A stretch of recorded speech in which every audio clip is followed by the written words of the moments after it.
Bueno, pues nada, buenos días a todos y me gustaría dar la enhorabuena a los doctorandos que han hecho sus exposiciones porque han estado excelentes.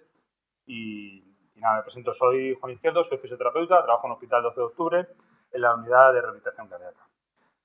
Mi tesis tiene el título Estudio de la condición física y psicológica tras la implantación de un programa de prehabilitación a pacientes sometidos a una cirugía cardíaca programada. ¿Vale? Lo he titulado Estudio PERCICA. Mis directores de tesis, Ibai López Dural de Villanueva y Gustavo Plaza Manzano. Bien, los pacientes que son sometidos a una cirugía cardíaca programada principalmente son pacientes con enfermedad coronaria crónica, con patología valvular o lesión de aorta. El avance de la medicina, de los cuidados en salud, hace que estos pacientes, cuando tienen el recurso de someterse a una cirugía cardíaca, tienen una esperanza de vida mayor, tienen mayor número de comorbilidades, la mayoría de ellos son frágiles, con cierto grado de ansiedad y tienen factores psicosociales que hacen que el paso por una cirugía requiera más tiempo y más cuidados en el hospital. Por otro lado, hay un programa de prehabilitación que consiste en una actuación psicológica, una intervención física y sobre el estado nutricional que va a hacer que el paciente llegue en mejores condiciones a la cirugía cardíaca. En el Hospital 12 de Octubre sí trabajamos en los pacientes sometidos a una cirugía cardíaca después de someterse a la cirugía, tanto en la UBI como en la planta de hospitalización. Tenemos una guía clínica estructurada donde participa médico rehabilitador, fisioterapeutas y otros profesionales, pero no hacíamos nada previamente, como describía la literatura. En una primera fase vimos en la primera fase de la tesis y realizamos un pequeño estudio piloto para ver si era factible aplicar un programa de prehabilitación en nuestro medio, ¿vale? En nuestro hospital, con nuestro tiempo de espera y en este tipo de pacientes y con los recursos que nosotros tenemos a nuestra disposición. En el servicio de cirugía cardíaca realiza alrededor de 300 cirugías al año. El 20% son de enfermedad coronaria crónica, el 50% patología valvular y el 15% de lesión de aorta. Entonces, estimamos que para ver si esto era factible, este programa de rehabilitación, un cálculo de un 10% un tamaño muestral de un 10% de las cirugías que se realizaban. El objetivo del estudio era valorar la fragilidad, la ansiedad, la calidad de vida y la capacidad física de nuestros pacientes para ver si interfería tanto las complicaciones posoperatorias como la estancia hospitalaria media, tanto en UCI, en planta y total. Lo hicimos en un formato de un ensayo clínico autorizado 2:1, en el cual el paciente, una vez que estaba en lista de espera, se realizaba la evaluación final y a partir de ahí realizaba el programa de prehabilitación hasta el día de la cirugía. Y una vez que estaban operados, a la alta hospitalaria, a la semana de la alta hospitalaria se realizaba la segunda evaluación, de estos pacientes. Hicimos dos grupos, como he comentado. El grupo control, una vez que el paciente entra en lista de espera, se realizaban los cuidados habituales, que era en la consulta de enfermería, se le daba un espirómetro incentivador, se le daba una serie de consejos y guías que debería realizar hasta el día de la cirugía.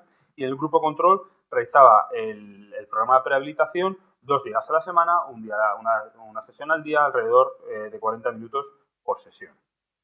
¿En qué consistía el programa de prehabilitación? Por dentro lo hacemos los fisioterapeutas y dentro del programa de prehabilitación hacía un programa de educación para la salud, o sea, que tuviera percepción de la disnea, la fatiga muscular a través de la escala de Borg, que se base en tomar la toma de pulso, tanto manual a nivel radial y carotídeo, un consejo ergonómico de cómo se tiene que colocar después de la esternotomía media que tienen hecha y el uso del chaleco torácico para el drenaje de secreciones, cambios posturales, el paso de hiperestación a sedestación, etc.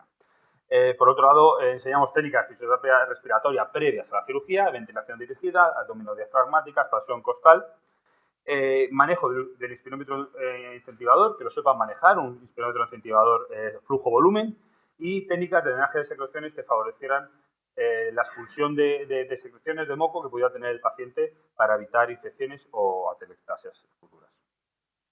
A más de esto, añadimos un programa de ejercicio físico, precisamente de fuerza, miembros superiores, miembros inferiores y de coordinación y equilibrio. Todo esto el paciente nos llegaba en un estado habitual, frágil o no, pero sí intentamos que nuestra intención es que el paciente fuera un paciente robusto. Un paciente robusto que hubiera mejorado su capacidad física, su calidad de vida y que tenga menos ansiedad y menos fragilidad el día para la cirugía. Medimos variables que utilizamos, la fragilidad con el SPPB y el hand grip, ansiedad con HATS, medidas tanto prométricas, el IMC y el perímetro abdominal, capacidad física con el T10 minutos y el cuestionario de actividad física IPAC, calidad de vida con SF12 y función pulmonar con presiones inspiratorias y expiratorias máximas. Tuve la suerte de que el área de enfermería del Hospital 12 de Octubre me liberó durante un año para poder realizar el estudio y tuve una beca económica de la Sociedad Española de Cardiología, en concreto la Asociación Española de Enfermería en Cardiología, para poder tener algún recurso material para poder realizar. ¿Qué resultados tuvimos en el estudio? Pues conseguimos reclutar 42 pacientes, de los cuales 12 se me cayeron porque no me dio tiempo a intervenir. La cirugía fue menor de una semana en lista de espera o vivían muy lejos del hospital y no venían al hospital a hacer la intervención. Toda la intervención era presencial, que muchas veces en la literatura hacen una intervención similar, pero es en domicilio. Esta era presencial. Total, que me quedaron 24 pacientes que realizaron en la prehabilitación y 12 del grupo control. Un total de 36 pacientes, de los cuales hicimos la estadística descriptiva y analítica. En la descripción por grupos, la edad, el grupo control 64 años, el grupo experimental 68. Por sexo, pues había más mujeres en el grupo control y más hombres en el grupo experimental, y en el tipo de cirugías que se realizaron en ambos grupos, en mayor frecuencia aparecía patología valvular, seguida de enfermedad coronaria crónica, y el menor tipo de cirugías que se realizaban en ambos grupos eran por lesión de aorta. Factores de riesgo cardiovascular que lo recogimos, pues destacar la hipertensión arterial, la dislipemia y la obesidad mayores en ambos grupos, y como resultados de las variables medidas lo voy a explicar en estas gráficas, en los cuales los verdes es el grupo experimental, los controles es los grupos controles. ¿Vale? De calidad de vida mental y física vemos como la calidad física se ve disminuida por el propio proceso de la cirugía, ya medíamos a la semana al alta, aunque menos en el grupo experimental, y a nivel mental la liberación de la cirugía estaba un poquito ya mejor. A nivel de fragilidad vemos el hand grip disminuyó en ambos grupos, ¿vale? Con diferencias significativas intragrupo, y el SPPB vemos como el grupo experimental se mantuvo más o menos plano con el mismo cantidad de fragilidad, y el grupo control sí había disminuido la fragilidad después de la cirugía. En la capacidad física, pues vemos que el cuestionario de actividad física habían disminuido una tendencia de disminución en la actividad física del grupo control, y en el grupo experimental más o menos había disminuido también, pero no es tanto grosor, y en el test de 6 minutos el grupo experimental se mantuvo igual, más o menos plano, y disminuyó un poquito en el grupo control.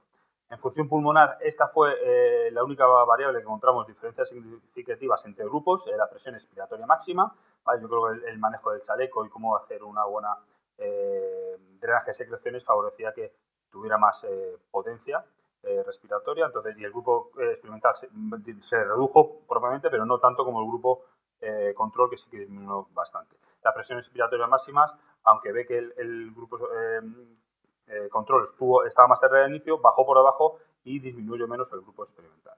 En la ansiedad de depresión, pues en la ansiedad disminuyó en ambos grupos porque el paso de la cirugía ya en la ansiedad ha cedido bastante, ¿vale? Pero a nivel de depresión aumentó un poquito en el grupo control, a no saber más o menos qué cuidados tenían que seguir y eso que habían hecho el protocolo postoperatorio. A medidas antropométricas, pues el perímetro abdominal sí que se vio un poquito más bajo en los casos, y índice de masa corporal se vio similar en ambos grupos, se mantuvo. Respecto a los días de ingreso hospitalario, pues hubo bastante diferencia en control con el experimental, ¿vale? Y bueno, se me ha escapado el grupo de prehabilitación que he puesto ahí porque este estudio lo hicimos en el año 2022 y ya no hubo manera de quitar, se incluyó en la práctica asistencial de pacientes sometidos a cirugía cardíaca. Entonces, ese grupo que pone prehabilitación en el 2023. No estaban dentro del estudio, no estaban analizados, pero sí podemos medir que esos pacientes hicieron prehabilitación y los tiempos de estancia hospitalaria.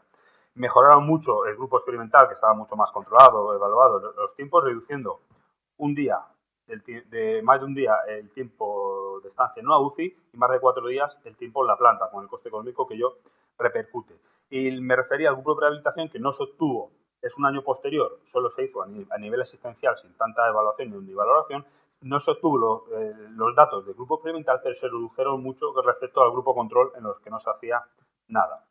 Como conclusiones, Los controles mostraron una mayor pérdida de condición física tras la cirugía. Ambos grupos obtuvieron una reducción de perímetro abdominal y nivel de ansiedad. Solo los casos redujeron el índice de masa corporal y como conclusión final podemos decir que la aplicación de un programa de prehabilitación en cirugía cardíaca podría ser útil para minimizar y o evitar posible deterioro físico de los pacientes sometidos a una intervención quirúrgica. Implicaciones clínicas. Lo hemos incluido en la práctica asistencial de nuestro hospital 12 de octubre en el proceso de la cirugía cardíaca. El paciente que más se va a beneficiar es el anciano frágil y la relación paciente-fisioterapeuta con el terapeuta empieza antes de la cirugía, por eso luego la confianza y la influencia en posteriores decisiones que puedes hacer una vez la cirugía aumenta mucho y vemos que la economía, los recursos asistenciales se pueden ver influenciados por este tipo de intervenciones. Es un estudio piloto, ¿vale? Muy limitado por el tamaño muestral, cogemos 10% de las cirugías, no hay cálculo muestral de ningún tipo. La masa corporal, pensamos que el perímetro abdominal y la masa corporal, esas medidas antropométricas se pueden valorar de una forma mejor objetiva con una bioimpedancia. La función pulmonar se valorará solamente con presiones inspiratorias y expiratorias. Podemos utilizar otros métodos. En momentos de las evaluaciones, el paso por una cirugía, evaluar después, hay mucha variabilidad, puede influir mucho en la esternotomía. Y la eficacia de las intervenciones. Aplicamos educación para la salud, fisioterapia respiratoria y ejercicio de fuerza y queremos ver qué es lo que realmente funciona. Ese estudio, como he comentado, lo hemos terminado y estamos en un ensayo clínico aleatorizado en el cual sí nos vamos a poner en marcha a ver cómo funcionamos, ¿vale? En el diciembre de 2023 pasamos el comité de ética, elaboración de cuaderno de datos, creación de datos electrónica. Incluimos la teorización ya con los set point primarios, estado mental y físico. En la valoración hemos aumentado la bioimpedancia, la espirometría y hemos cambiado el cuestionario de calidad de vida a EQ5DLD en vez del SF12. El tratamiento hemos diferenciado el grupo control, educación para la salud y fisioterapia respiratoria y añadiendo el grupo experimental la fuerza, el ejercicio de fuerza, a ver si la fuerza influye de manera determinante. La segunda evaluación la hacemos día previo a la cirugía, para ser verdad que nuestra intervención mejora a nuestro paciente para la cirugía cardíaca. Una tercera evaluación igual que la anterior y una cuarta evaluación a medio plazo a los 2 meses del alta. ¿Vale? Pues esperemos que en diciembre del 2025, o sea que voy a tener que hacer una prueba, sí o sí, tenga el análisis de datos y la reducción del informe final. Creemos que estas dos evaluaciones pueden ser muy interesantes para evaluar este tipo de pacientes, a ver si la fuerza influye y el segundo momento puede ser antes de la cirugía valorada. Quería dar las gracias que este estudio, esta tesis sigue funcionando por los compañeros que están ayudándome, en especial a Guillermo Moreno, Raúl Favero, Tamara del Corral, aparte de mis directores y mis dos compañeras Katy Pérez y Lola Anguria del hospital que me están ayudando a mi trabajo. Y nada, espero que estamos ya en fase de traslado al nuevo hospital 12 de octubre. Estéis invitados, espero que en noviembre ya estemos ahí funcionando todos. Muchas gracias a todos.